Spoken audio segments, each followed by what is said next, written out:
Salvatlı teatr çevirleri sizlerden bu festivalga katışыңızlar ellerdi yakınlaştırıp görüşlüğü cemil dem berүүчү çoğun sağ olun. Öneri güçlü elden grubu büyük olur dep aytım kelет.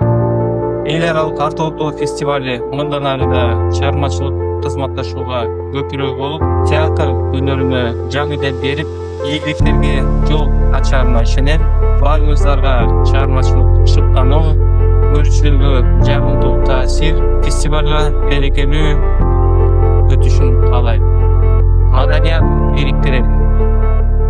Ушуну менен Артоото 2025 10-чу юбилейлик театр фестивалын ачык деп жарыялайм.